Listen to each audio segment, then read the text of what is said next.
یہ بڑی کڑوی باتیں ہیں, بڑے حوصلے سے سننی ہیں. جب ابو سفیان نے عباس ابن عبد المطلب جو نبی صلی اللہ علیہ وآلہ وسلم کے چچا تھے, ابو سفیان فتح مکہ پہ معافی مانگ کے مسلمان ہو گیا.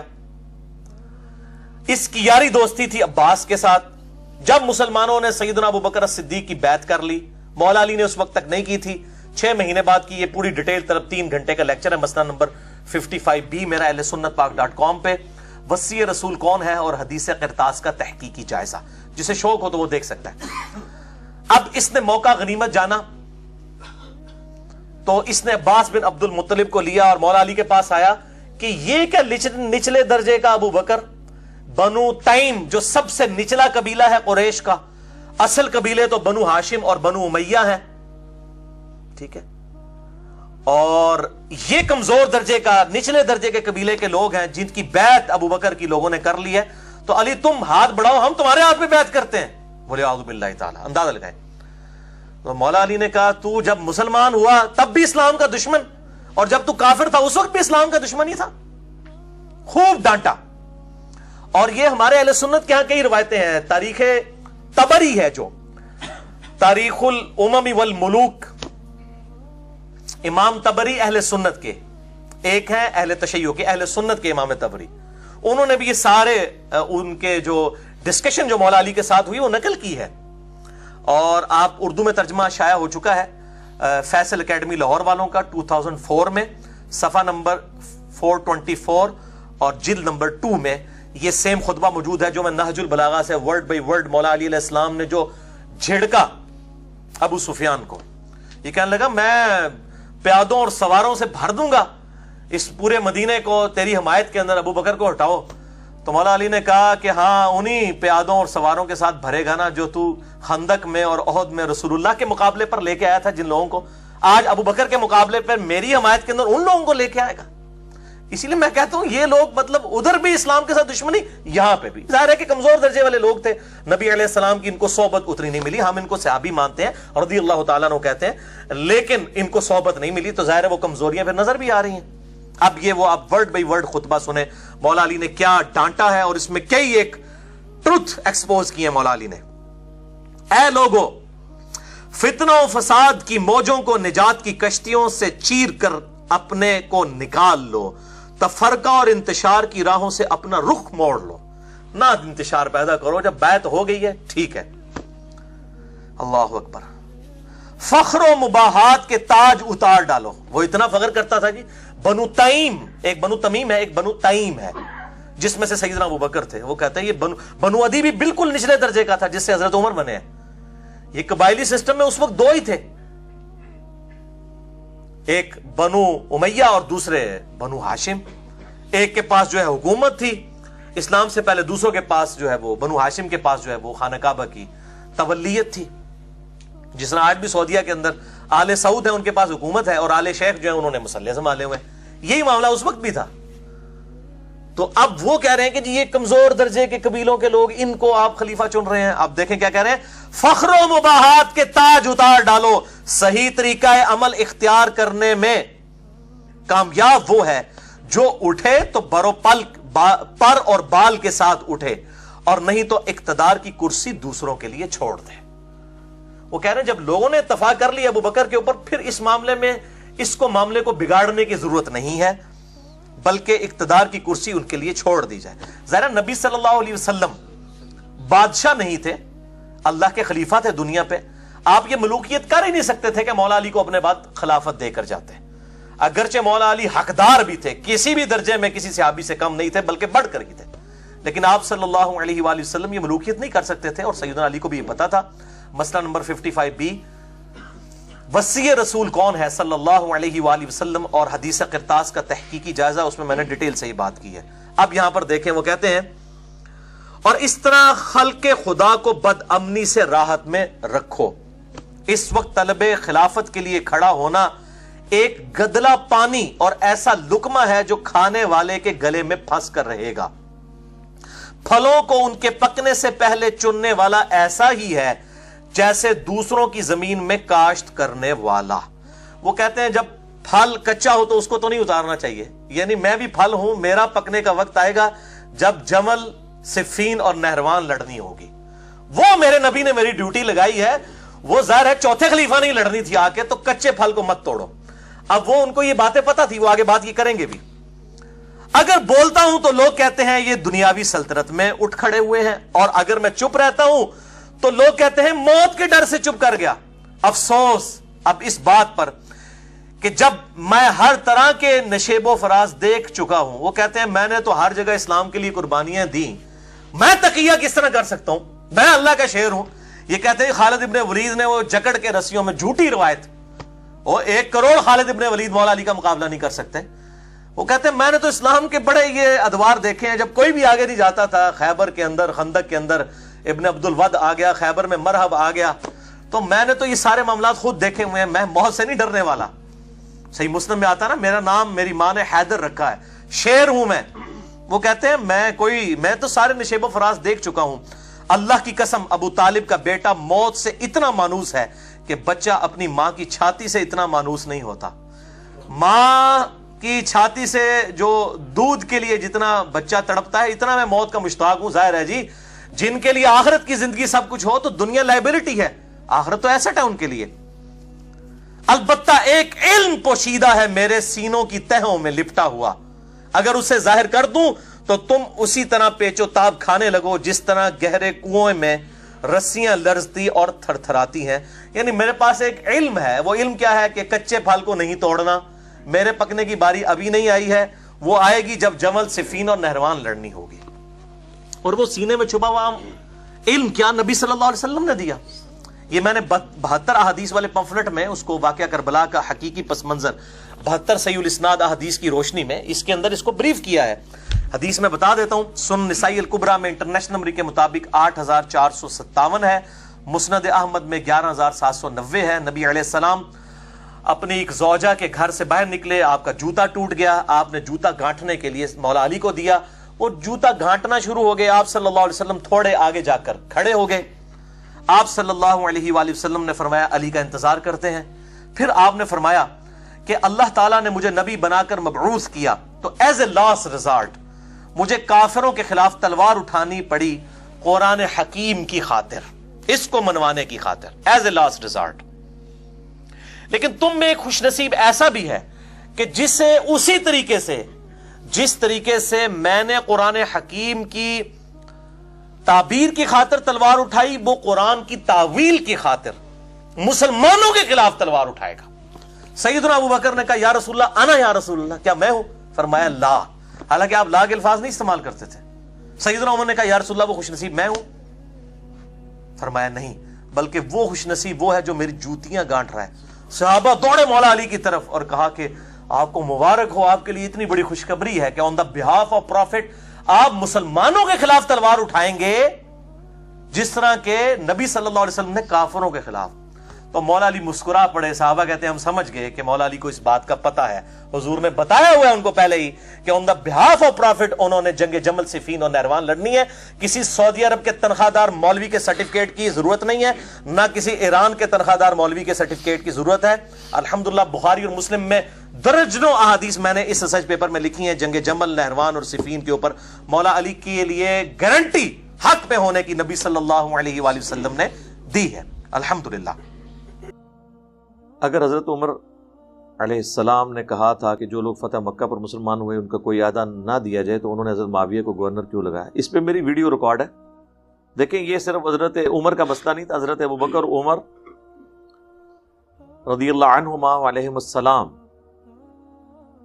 ان کو نبی الاسلام کے مزاج کا کافی اندازہ تھا, چونکہ انہوں نے اچھا خاصا وقت حضور کے ساتھ گزارا تھا. نبی علیہ السلام کے کئی ایک بڑے جو ڈیسیژن تھے ان میں مشورہ آپ ان سے کرتے تھے. ان کو یہ بات پتہ تھی کہ نبی علیہ السلام کی کبھی یہ خواہش نہیں ہے کہ جو لوگ اینڈ پہ مسلمان ہوئے ہیں انہیں مین سٹریم میں لایا جائے. اس کی وجہ یہ ہے قبائلی سسٹم کے اندر جو بانڈ ہے وہ بڑا مضبوط ہوتا ہے. انسان اپنی دشمنی کو بھلاتا نہیں ہے, انسان ہے نا. تو اس اسٹرانگ سسٹم میں جب وہ قبائل مسلمان جو ہوئے جن کے آباء و اجداد کے ساتھ صحابہ نے جنگیں لڑی ہوئی تھی, اور صحابہ کو بھی اس چیز کا اندازہ تھا کہ یہ مسلمان تو ہو گئے ہیں، لیکن ظاہر ہے کہ جب انسان کے سامنے اس کے باپ کا قاتل آئے تو انسان کے دل پہ ایک بار یعنی ایک گراں تو گزرتی بات. تو نبی علیہ السلام کی بھی کبھی خواہش نہیں تھی کہ یہ جو لیٹ کمرز ہیں ان کو مین سٹریم میں لایا جائے، کہ کبھی ان کے اندر کوئی اس طرح کی نیگیٹو سائیکالوجی ڈیولپ ہو. اس لیے آپ دیکھیں حضرت ابوبکر، حضرت عمر نے کبھی بھی اس طرح کے لوگوں کو مین سٹریم میں کبھی بھی لے کے نہیں آئے. یہ حضرت عثمان کے دور میں ایسے لوگ اوپر آئے ہیں، پھر حضرت علی نے ان سب کو مسلط کیا، اور اسی وجہ سے حضرت علی کی خلافت کو بنو امیہ نے ایکسیپٹیبلٹی نہیں دی. رہ گیا حضرت معاویہ والا معاملہ، تو یہ ایک ٹوٹلی ایک حادثہ تھا، اور حادثہ کہیں بھی ہو سکتا ہے. اس کی ریزن میں آپ کو بعد میں بتاتا ہوں. لیکن ایک جو حضرت عمر کا جنرل رول تھا نا، کہ وہ 4 سال سے زیادہ کسی کو بھی کسی عہدے پر نہیں رہنے دیتے تھے، چاہے وہ کتنا ہی بڑا کیوں نہ ہو، اسے معزول کر دیتے تھے. حضرت سعد ابن ابی وقاص فاتح ایران ہے، پرشین امپائر انہوں نے قادسیہ میں گرائی ہے، گورنر تھے ایران کے، حضرت عمر نہیں بنایا، لیکن 4 سال پورے ہونے سے پہلے انہیں واپس مدینہ شریف بلا لیا. حضرت عمر بن عاص فاتح مصر تھے، ان کو بھی پوسٹ سے ہٹا دیا. کیوں؟ تاکہ کوئی شخص اپنی پارٹی اور جتھا نہ بنا لے. یہ خطرہ ہوتا ہے نا، ایک اسٹرانگ پولیٹیکل لیڈر کے طور پہ کوئی اس طریقے سے سامنے نہ آ جائے جو پھر سسٹم کو چیلنج کرنا شروع کر دے. اور یہ ان کی مینجمنٹ کی سب سے بڑی خوبصورتی تھی. حضرت معاویہ کی یہ قسمت تھی، آپ سمجھ لیں کہ حضرت عمر کے دور میں ان کے 4 سال پورے نہیں ہوئے تھے، ورنہ 4 سال کے اندر وہ بھی اس عہدے سے معزول ہو گئے. پھر 11 سال ان کو حضرت عثمان والے بھی مل گئے، اور 15 سال میں ظاہر ہے کہ ایک پھر لوگوں کے ساتھ ذاتی ایفیلیشن ہو جاتی ہے ایک حکمران. اور پھر حکمران بھی ایسا ہو کہ جو مال غنیمت جو ہے وہ ان پہ نچھاور بھی کرتا ہو، وہاں کے جتنے وار لارڈز ہیں ان کی وہ ان کو انٹرٹین کرتا ہو، تو سب لوگ اس سے خوش ہوں گے، تو نیچرل چیز ہے. تو اس اعتبار سے وہ دنیاوی طور پر لکی رہے. میں آخرت کے پوائنٹ آف ویو سے نہیں بات کر رہا ان کا بنانا. تو اس پہ میری ویڈیو ریکارڈ ہے آلریڈی، اور میں نے اس میں شیخ زبیر صاحب کا وہ کلپ بھی ڈالا تھا. شیخ زبیر علی صاحب سے جو میرے 100 کوسچنز ہیں 17 جون 2009 کو، اس میں بھی انہوں نے ڈسکشن کرتے ہوئے یہ بات کی کہ حضرت یزید بن ابی سفیان رضی اللہ تعالیٰ عنہ کے بارے میں، جو حضرت معاویہ کے بھائی تھے اور جنگ یرموک میں وہ رومن امپائر کے خلاف ابو عبیدہ ابن جراح کے چند بڑے کمانڈروں میں سے تھے، ان کا ذکر خیر ہو رہا تھا. تو اس میں انہوں نے کہا کہ علی بھائی یہ وہی یزید بن ابی سفیان ہے جن کی وجہ سے پھر حضرت معاویہ بھی اوپر آ گئے. اب یہ جملہ ایک چھوٹا سا ہے، لیکن اس کے اندر ایک پوری قیامت ہے. اس کی شرح میں آپ کو اب بیان کرتا ہوں. ہوا یہ تھا کہ حضرت ابو عبیدہ ابن جراح کو عین میدان جنگ میں آرمی چیف لگا دیا. اس علاقے میں حضرت عمر نے جس فوج کو لیڈ کر رہے تھے خالد ابن ولید، تاکہ لوگوں کے اندر سے شخصیت پرستی ختم کی جائے، کہ لوگ یہ نہ سمجھیں کہ یہ فتوحات خالد ابن ولید کی وجہ سے ہو رہی ہے. اور یہی وجہ ہے کہ پھر جنگ یرموک میں کامیابی کے بعد سیدنا عمر نے جو خطبہ دیا مسجد نبوی میں، وہ عمر سیریز کے اندر انہوں نے فلمایا ہے بڑا زبردست.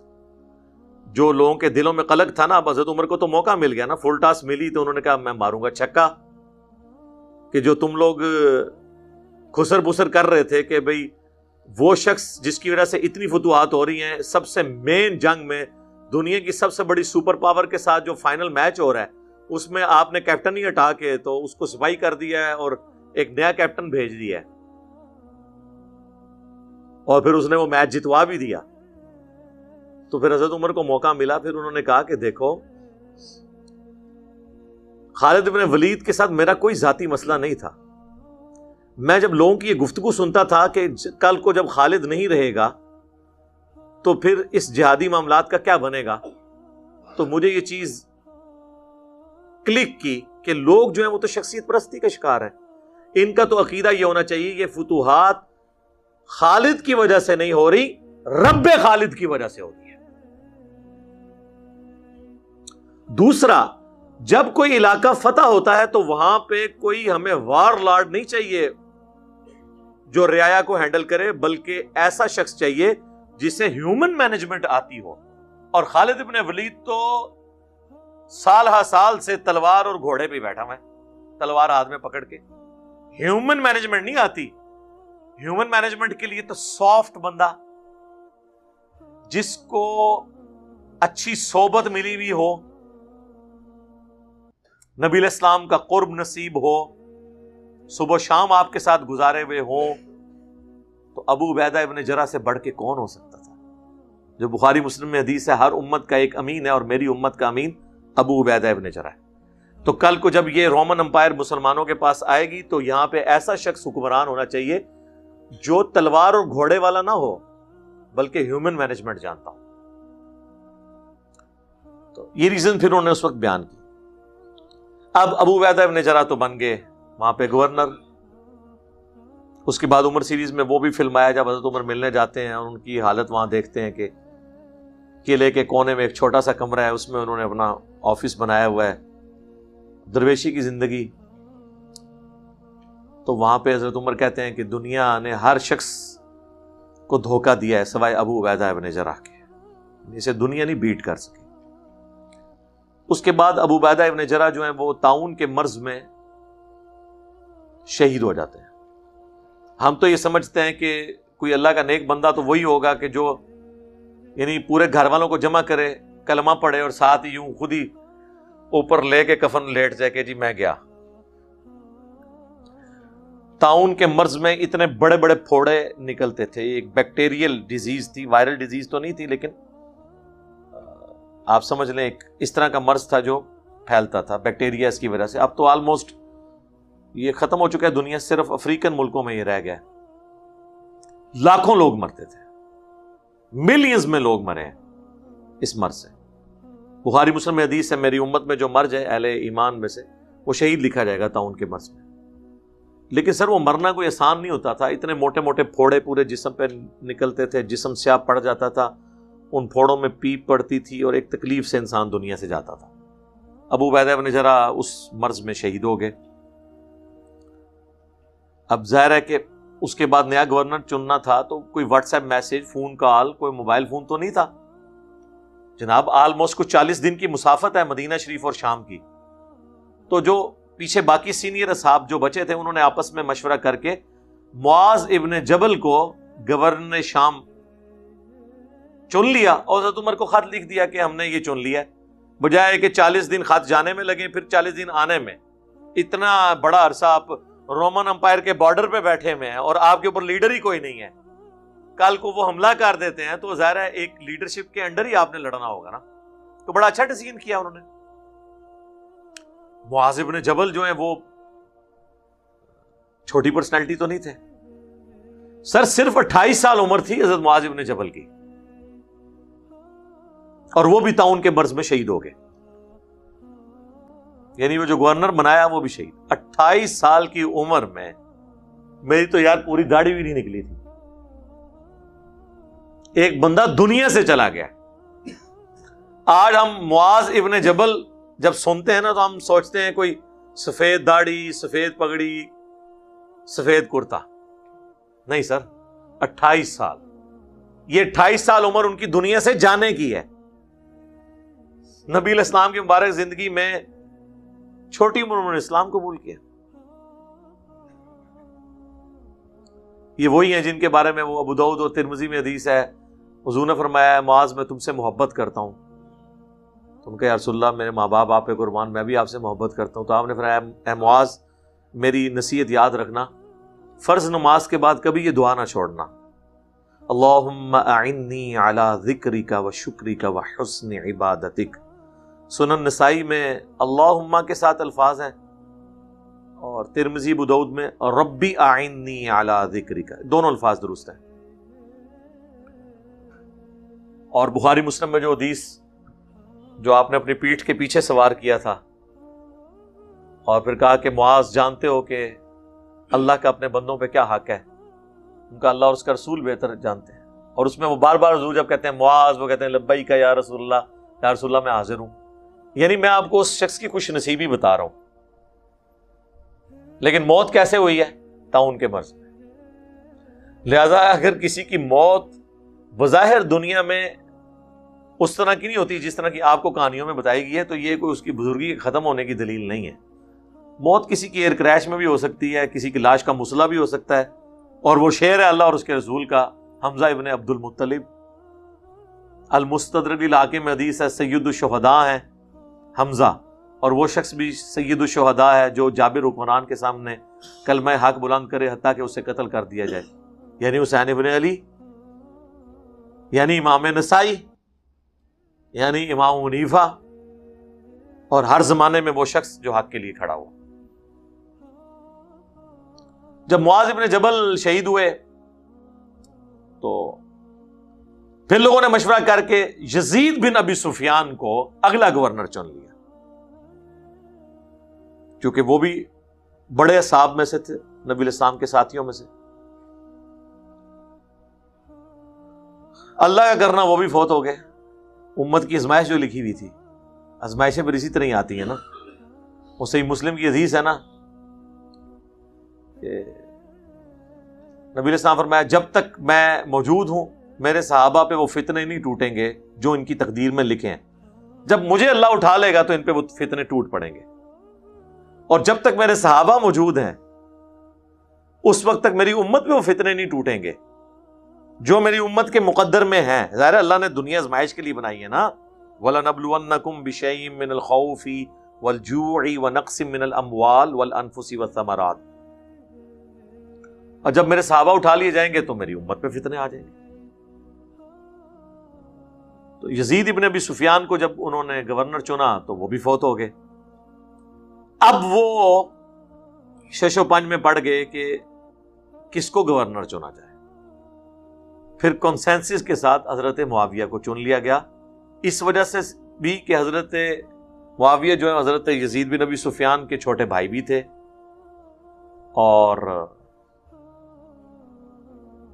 اسی خاندان سے تعلق بھی رکھتے تھے، ایک تھوڑا سا ایک سسٹم بھی ڈیولپ ہو گیا تھا، اور پھر نبی علیہ السلام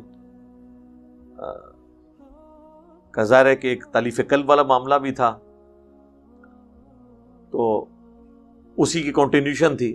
تو صحابہ کرام نے وہ حضرت عمر کو خط لکھا کہ ہم نے اب حضرت معاویہ کو چن لیا۔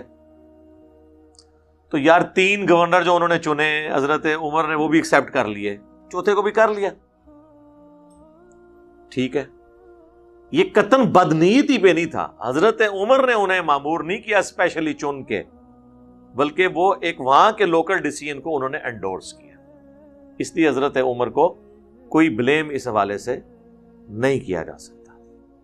پھر انسان ہے، بعض اوقات انسان سے کوئی چیزیں وقتی طور پہ وہ ایک اینگل سے چیزوں کو دیکھ رہا ہوتا ہے، دوسرے اینگل سے اس سے اوور لک ہو جاتی ہیں، بعد میں جب پتہ چلتا ہے تو پھر انسان، یعنی آپ اس کی زندہ مثال عبداللہ بن عمر لیں۔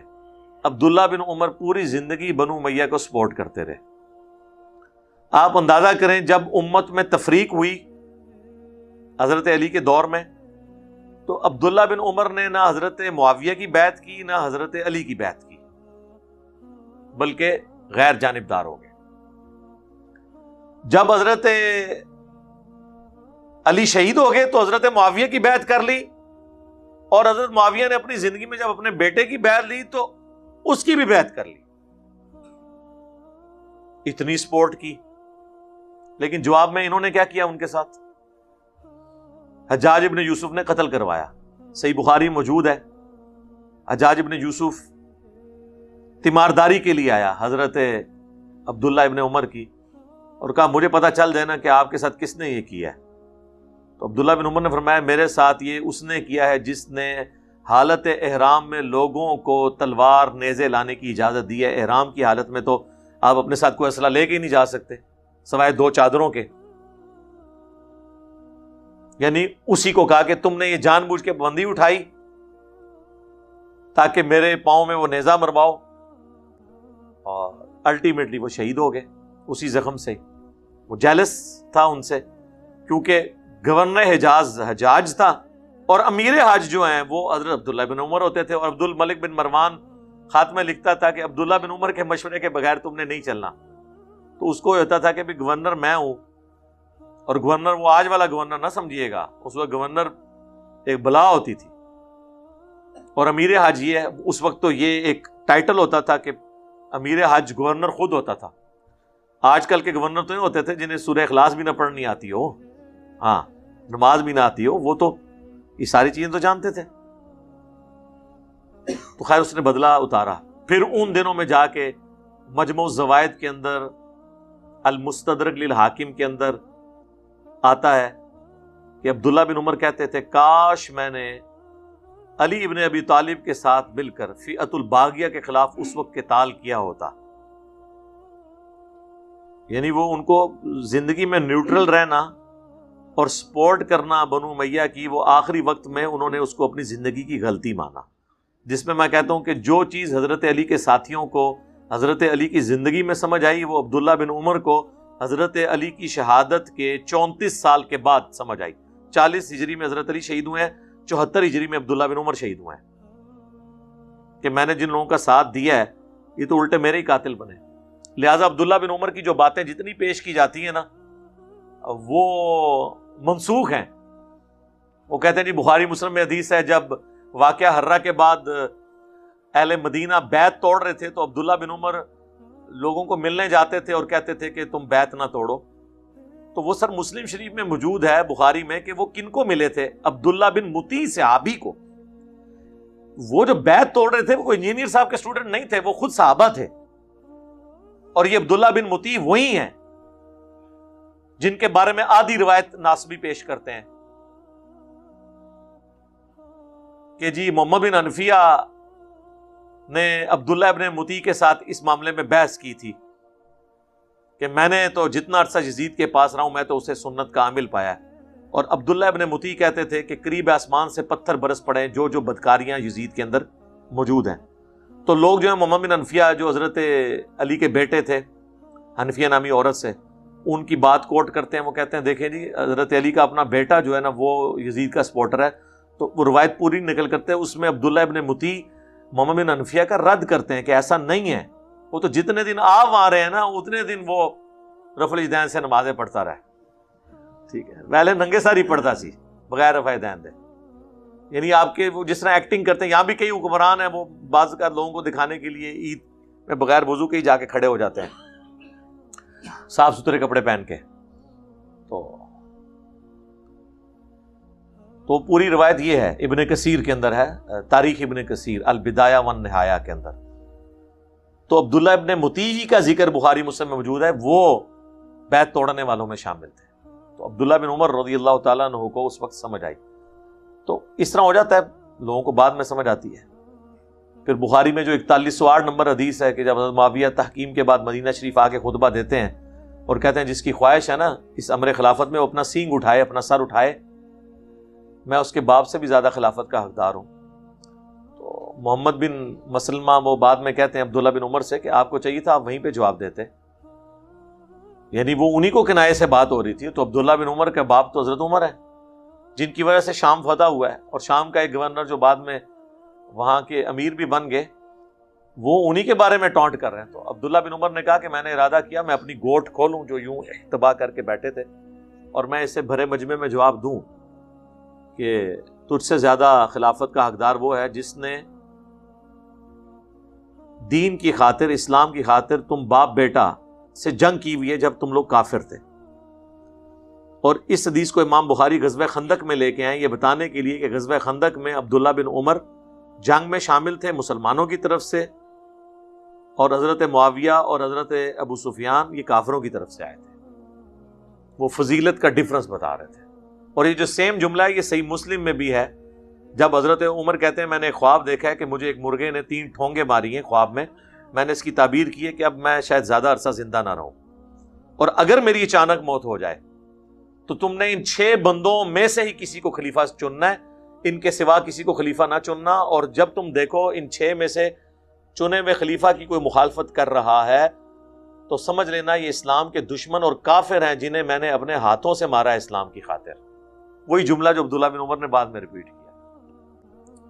6 بندوں کا نام مسلم شریف میں نہیں ہے، بخاری میں موجود ہے، علی، عثمان، طلحہ، زبیر، عبد الرحمن بن عوف، سعد ابن ابی وقاص. اور بخاری کے آگے الفاظ ہیں, دیکھنا سعد ابن ابی وقاص پہ بھی اگر تم متفق ہو جاؤ تو انہیں اپنا خلیفہ چن لینا, اور میرا ان کو گورنری کے عہدے سے معزول کرنا, اس کی پلی نہ لینا کہ چونکہ حضرت عمر نے اسے گورنر سے معزول کر دیا تھا لہذا سعد کو تو ہم نے خلیفہ نہیں چننا. اگر تم اس پہ متفق ہو جاؤ تو میرا اور سعد کا کوئی ایسا اختلاف نہیں ہے. وہ کیوں کہ وہ 4 سال سے زیادہ کسی کو گورنر رہنے ہی نہیں دیتے تھے تاکہ پارٹی اور جتھا نہ بنا لے. جس طرح ہمارے پرائم منسٹر صاحب بھی ہر تیسرے دن آئی جی چینج کر دیتے ہیں. تیسرے دن نہیں چینج ہونا چاہیے, کم از کم 1 سال رہنے دینا چاہیے. تو اس کے بعد ٹھیک ہے چینج ہونا چاہیے, ورنہ وہ اپنے اپنے علاقوں میں اس طرح کے معاملات. آپ فوج کا سسٹم دیکھیں نا, وقت کے ساتھ کتنا ایوالو ہوا ہے. ان کو جب پتا چلا کہ خاص علاقے میں جب کوئی بندہ خاص اتنے عرصے کے لیے رہ جائے تو پھر وہ وہاں پہ وہ غلط ایکٹیویٹیز میں انوالو ہو جاتا ہے, تو یہ آپ دیکھیں 2 سال کے بعد فوراً ان کو وہاں سے ہٹا دیتے ہیں تاکہ کہیں پہ یہ اس طرح کی ایکٹیویٹیز نہ کرے. ورنہ اب ایک علاقے میں ایک بندہ ہی بیٹھا رہے تو سب لوگ پھر اس کی طرف رجوع لائیں گے, جس طرح محلے کے کونسلوں کی طرف لوگ رجوع لاتے ہیں, پھر پیسے رشوت بھی چیز شروع ہو جائے گی. تو یہ حکمت ہے. تو یہ میں نے پوری ساری سٹوری آپ کو اس لیے بتائی تاکہ آپ کو پتہ چلے کہ معاملات اتنے سادہ نہیں ہوتے جتنے نظر آ رہے ہوتے ہیں, اور بدنیتی پہ مبنی نہیں ہے. شیعہ بھی اعتراض کرتے ہیں حضرت معاویہ کے والے سے, تو ہم یہ کہتے ہیں کہ حضرت معاویہ کے دور میں آپ حضرت عمر کے دور میں حضرت معاویہ کی وہ ایسی ایکٹیویٹی بتائیں اس میں تو جو یعنی حضرت معاویہ کی جو آئیڈیل دور حکومت ہے نا وہ وہی ہے جو حضرت عمر کے انڈر ان کا گزرا ہے, کیونکہ مینجمنٹ بڑی اسٹرانگ تھی.